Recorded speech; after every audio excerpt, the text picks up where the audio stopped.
maringal na kabundukan ng Cordillera.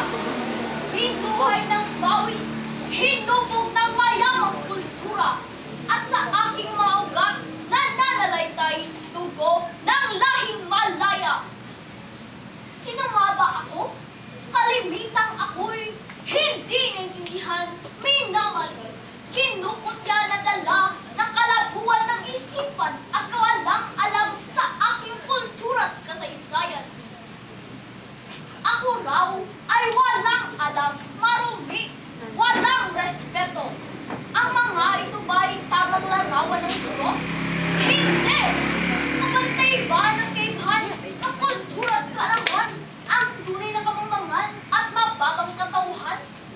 Dahil ba walang manang, kuya, ho at opo sa wikang sinagisnan at pagmamanong kinugalian ay wala akong paggalang? Ako rin ay mainayan na bantay ng gawi at isipan. Paggalang ko'y sa ibang paraan, higit pa sa salita o tigawin, may takot kay kabunyan.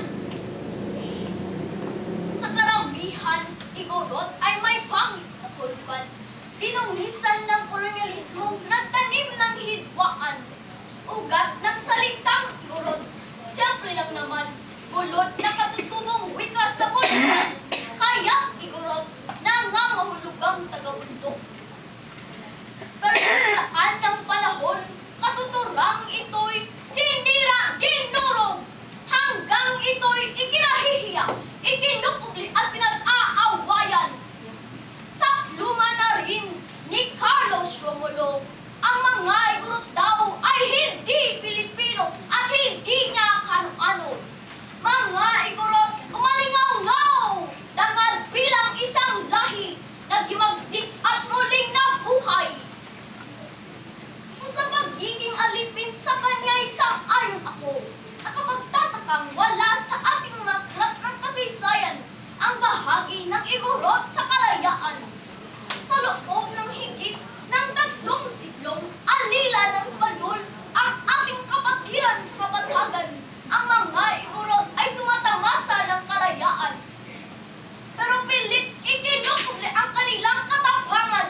Mahirap daw tahakin ang kabubatan, kaya tinukoy hindi na payuko sa kanilang kapangyarihan. Pero kasaysayan magpatunay, sinilubos na sinasalakay dahil sa gintong yaman. Pero pinili nilang ibuwis ang buhay at mamuhay sa kasukalan kaysa magapos sa tanikala ng dayuhan. Ang kabiguan ng Espanyang malipol ang igorot ay kanilang matinding kahihiyan. Kaya't ipagpamanhin ko, hindi nga ako kapatid ni Ginoong Romulo, pagkat siya'y anak ng alipin, samantalang ako'y galing sa dalisay at malayang ninuno. Panahon ng mahapon, si General Douglas MacArthur ay nagwika.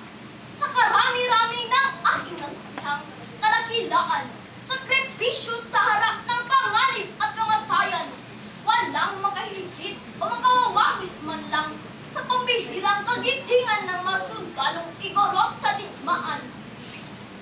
Higit pa sa bataan, saludo sa mabayaning igorot.